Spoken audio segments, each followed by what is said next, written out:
All right, welcome to the inaugural edition of Essential Tennis. I guess the full name of the channel is actually Essential Tennis Commentary because I am not going to be dealing in tennis advice or giving you recommendations as to how to improve your serve. I'm a tennis lover. I love tennis. I've loved tennis since I was a teenager, basically, and my favorite player when I was a teenager was John McEnroe.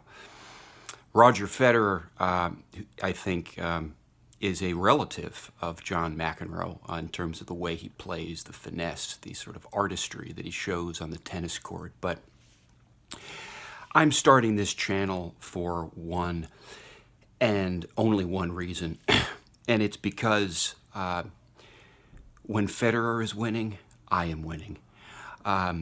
I love Roger Federer, and this is a time in the history of tennis that I think is so special because we are seeing the greatest player of all time in action.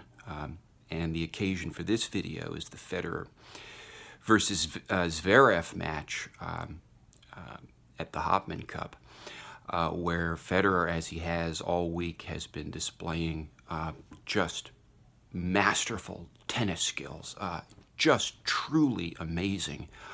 The kind of power, the kind of precision that we're seeing from him at 36. I'm not going to. We'll probably touch on this this amazing, awe-inspiring story of Roger Federer's second wind, his comeback when he was 35 years old last year at this time, 1 year. But he is an inspiring individual. The match today with Zverev was a pleasure to watch. The first set was pretty even, actually, with Zverev. I mean, obviously he's a young gun, and he is playing some amazing tennis, if you ask me. Particularly in the first set, he did fall apart, but it's not so much that that's very. I mean, a lot of players fall apart when they play Roger Federer. I'm reminded of Marin Cilic at the 2017 Wimbledon final, weeping, and playing against Federer is very, very difficult for a number of players on the tour. It's difficult for all of them, but I mean, I'm talking about psychologically difficult, and then sometimes they break down. I mean, someone like Nadal obviously fears Federer, and Federer is now 5-0 in terms of the last 5 matches. I mean, Nadal has not been able to beat Federer for the last 5 meetings, but Nadal doesn't tend to fall apart with Federer. I mean, he can keep his, he can maintain his game. He's getting beat pretty bad by Roger Federer these days, but he can hold his composure. With Zverev today, it did fall apart, but it was still a pleasure to watch because it wasn't that bad for Zverev. It's just that Roger Federer, was. I mean, I think in the second 2 sets of the match today at the Hopman Cup, I think it's pretty much the best we've ever seen Roger Federer play, and it is just miraculous to watch this man do it. Now, the big questions coming up, and I don't want to take anything away from Zverev. He is a rising star, and he does have problems maintaining a sort of consistency, but also sort of charging hard through long matches.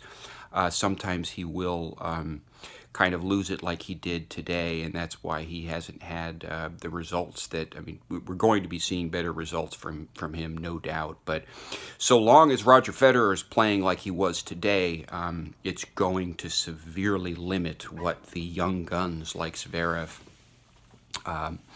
and a number of the others will be able to do, so long as Federer is playing this good. So the question really raised by Hopman Cup is, Federer and the Australian Open, and Federer is certainly the favorite coming into the Australian Open. There is something of a hesitancy that I have because he's playing so well in the warm-ups. Sometimes that's hard to sustain. The fact of the matter is that Federer has actually done his best. He's delivered some great performances at Grand Slams when he suffered an upset before the slam at a minor warm-up tournament or something. It gives him that extra fire when he loses coming into a Grand Slam, and I think that helps him sometimes. Well, now he's coming in with a lot of power, a lot of success, a lot of dominance. To be quite honest, it's just domination, and I am hoping in my heart of hearts that he can sustain this all the way through 2018, because if he does, and if there's there's uncertainty about some of the other key players coming back in, and that unquestionably helps Federer. But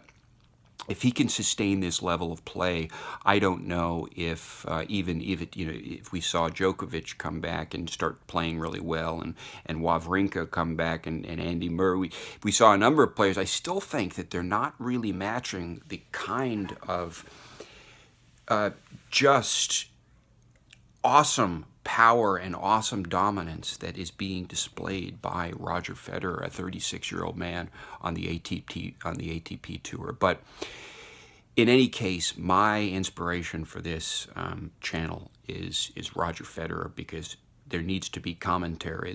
He's a sort of great man of world sportsmanship, and we are witnessing this phenomenal athlete defy all odds, against all odds, come back and dominate the game in a way he never stopped dominating. He was always getting to the finals. He was just getting edged out for a couple of years, but man, it is truly a pleasure to watch, and I invite you to subscribe and to listen to some of the what I'm calling essential tennis commentary that I'm going to be offering over the course of the Australian Open and throughout the course of the year.